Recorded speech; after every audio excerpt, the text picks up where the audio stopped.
Good morning, everyone. Morning, Rabbi. We are learning Mishna Gittin, Perek Beis, Chapter 2, Mishnah 4. So the beginning of the Mishnah is going to be a bit of a repeat of what we mentioned before. Ein kos mechubar lakarka. You cannot write a get on something attached to the ground, right? That's what we learned yesterday. When you're writing it on the leaf, on the olive tree leaf, the leaf has to be detached. So you cannot write a get on something that is connected to the ground. Kasavai b'mechubar. Now I'm just going to read the words and then we'll explain it. Kasavai b'mechubar, if you wrote it attached to lashai, you then detached it, v'chasamai, and then you signed it. We're just reading the words. Unasanai la, and you gave it to her. Kosher, it's kosher. So that sounds like you wrote the get while it was attached, you detached it, and then you signed it and you gave it to her. Which means it sounds like as long as you sign it when it's detached, you're good to go. Even though you wrote it when it was attached, but if you sign it when it's detached, you're okay, according to this opinion. And then, so the Bartanur explains, and this is based on the Gemara, that Ksiva and Chasima here, writing and signing here, are not writing the get and the signatures of the witnesses, but rather it's concerning the two parts of every get that we mentioned before. Let me read to you from the notes here. Excuse me. The largest part of a get consists of wording that is standard for every get. This part, which spells out the details of divorce and its consequences, is known as the tophes. The tophes is not an essential part of the get. It's a lot of detail and stuff. Not necessarily essential. Therefore, even if it was written on something that was still attached to the ground, it's still valid. The essential part of the get, which is known as the Toref, contains the names of the husband and wife, the date and place of divorce, and the basic declaration of divorce, which is you are hereby permitted to all men. That's the main part of the get. Unlike the Tofes, the Toref is essential to the get. Therefore, if it is written while attached to the ground, the get is invalid. The Mishnah thus stressed that the Toref was written after the get was detached. So in essence, when our Mishnah says that the Mishnah reads, if he wrote the standard, when the Mishnah says, and he wrote the get attached, and he had detached it, and he signed it, and he gave it to her, that it's good, according to the Tanakama, according to the first opinion. What that means is, he wrote the standard part of the get, meaning he wrote the non-essential part of the get attached to the ground. He then detached it, completed it, meaning he completed the main part, with the signatures of the Eidim while detached, and he gave it to her. Kosher, it's good. So it's not like you can write the whole thing attached and just sign it detached for it to be kosher, according to the first opinion. It has to be that the essential part of the get, which is the Toref, which again is the names, the place, the time, the declaration that she's free to marry. That if that part was written, if let's say the rest of it, which is not as essential, all the details and the consequences and the details of the divorce, if that was written, and that was written, let's say, first, and it was written while attached, and then you filled in the essential parts while it's detached, and you signed it when it's attached, then a Tanakama says kosher, it's good. So you follow? The main point is that as long, according to the Tanakama, if the essential part of the get was written detached, even if the other part was attached while being written, it's still kosher. Now, the fact that the Gemara Mishnah uses the word kosher, it's kosher, doesn't mean it's okay to do it this way. It's not supposed to be done this way. The Chachamim said, you should not write a get like this, where part of it is attached, part of it is detached. You know why? Because you may come to write the whole thing while it's attached. So the Chachamim said, you're not supposed to do it this way. You should not write part of it attached, part of it detached. The whole thing should be written detached, so that everything is done right. But if you didn't do what you were supposed to do, and you wrote the non-essential part while it's attached, and the essential parts while it's detached, kosher, it's a good get, you can use it. But not what we live. Right. Rabbi Yehuda, now the Mishnah continues, Rabbi Yehuda Paisel. Rabbi Yehuda invalidates. Until you have all of the writing and the signing while it is detached. According to Rabbi Yehuda says that when the Chachamim said you're not allowed to write the get at any part of it while it's attached, they went as far as to say that if you do it, the get's invalid. So that's what Rabbi Yehuda says. Rabbi Yehuda Paisa, Rabbi Yehuda invalidates until you have the entire writing and signing while detached. Because when the Chachamim said that, meaning essentially it makes sense what Tanakam is saying, to differentiate between the main part, the essential part, and non-essential part. But the Chachamim said, we don't do that, lest you come to write the whole thing while it's attached. According to Rabbi Yehuda, the Chachamim went as far to say that if you do so, meaning if you write any part of it attached, even the non-essential part, it invalidates the whole get. You follow that? Okay. Now, that's the first part of the Mishnah. Now we have the next part. Rabbi Yehuda ben Beseira Omer. Rabbi Yehuda ben Beseira says, Ein kaisvin, one may not write a get.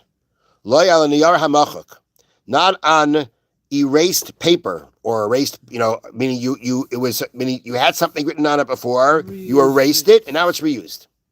Okay? Lo al niyar hamachuk, you cannot write the get on a paper that was already erased beforehand. Lo al diftera, and not on diphthera. Diphthera is unfinished parchment. And why is that? Excuse me. Because it's possible to be forged. Meaning, if erased paper, right? If you write something else and erase it again, can you tell that the second thing that you wrote was erased? No, because erased paper already has those markings of erasure. So if you write something else on it and then erase it again, no one will be able to really tell that it was erased. Okay? So you cannot write the get on these types of papers because it's possible to forge. The Chachamim say it's okay, it's still okay. Now, what are we concerned about forging here? What's the issue? I mean, the case is that you've got this, let's call it erased paper or erased parchment, right?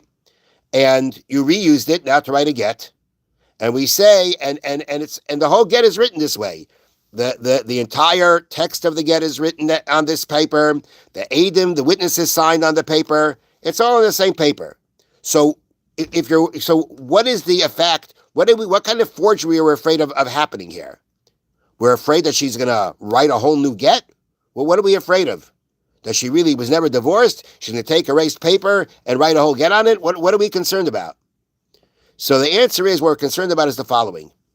So there are times, as we will learn in the Mishnayos later, that when a husband gives his wife a divorce, there are conditions. There are conditions he makes with her. And he writes those conditions in the get. At the end? No. In the text of the get. Okay. In the text of the get, he writes these conditions, okay, or any other details. Now, he'll give her the get with these conditions. She'll take the get. She'll erase the text of the get, and the way they explain it, she'll erase the whole text of the get. She'll erase the whole thing. So that, and then she'll have it rewritten in a way that it says no conditions. So now her get says, is a get without conditions. And you can't tell that she erased it, because on erased paper, you can't tell that there was an erasure done.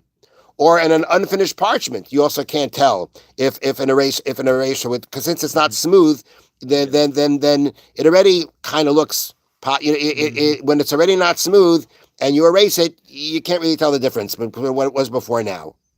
So that's our concern. So therefore, the Tanakam, who said it? Yehuda ben Beseira said, you can't write again on this kind of paper because of the concern of this kind of forgery. The Chachamim say, no, it's kosher. Don't make a difference. Why? Because the Chachamim say like this, and we've had this before. We know that the general practice is that we have witnesses signing on the get. But we have a machlekes tanaim, machlekes of the sages of the Mishnah. Do you really need Adim to be signed on the get? Or is it enough that you have two witnesses that see the get being given over? Is it Ede Mesira Karsi? Is it the Adim that see it being given over? Are they the ones that make this a valid get, make this whole procedure valid? Or is it the Chasima Karsi? Or is it the Adim who sign on it that make everything valid here? Now, if you hold like that, if you hold the Chachamim here are holding like Rebbe Lezer that say Adim Mesira Karsi, it's Adim who give it over, that they're the ones who are necessary for the get. Okay, so now, so the Chachamim say, if you have Adim Mesira, that means the Adim see the get being given over. You're assuming that they read the get, right? They need to know what's being given over. So they read the get. So now, if now she comes with this paper, right, and on erased paper, and there's no conditions in the get anymore, and the husband says, hey, what happened to the conditions? What conditions? Who conditions? Where conditions? Never were conditions. Right. So you know what he's going to do? He's going to find the witnesses who saw it being given in the first place, and they're going to say they're going to testify what it said in the get because they read it beforehand. So therefore, the Chachamim say, erased paper, no big deal. But the Tanakama holds Eidei Chasima Karsi. The witnesses who sign, they're the ones who make the get into a get, right? And really we rely on these witnesses to say everything here is good. All right. Well, if she erased it, but she didn't erase the witnesses, right? She didn't erase the witnesses, yeah. And no one can tell that any kind of erasure was done. And there are no other witnesses necessarily that saw it because you don't need that. You rely on the witnesses to say that everything is good. Everything is good and done and was done properly because of who signed on it.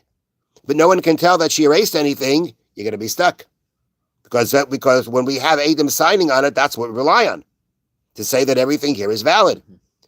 You know, there's one thing if a husband says it's a forgery. All right, then you got to bring witnesses to go ahead and say it's not a forgery. But this is not, the husband's not saying it's a forgery. He's saying that she erased it. Well, if you have witnesses signing on it, the witnesses signing on it say everything here is valid. So therefore, the Rabbi Yehuda ben Beseira, who holds that it's the Eidei Chasima, it's the Eidim who sign on it, that are the witnesses that make the difference. Therefore, he says no using erased paper because she could erase the original text, rewrite it, and no one would be able to tell the difference. And everything will look fine and kosher because the witnesses are still there. Have a wonderful day. Thank you, Rabbi.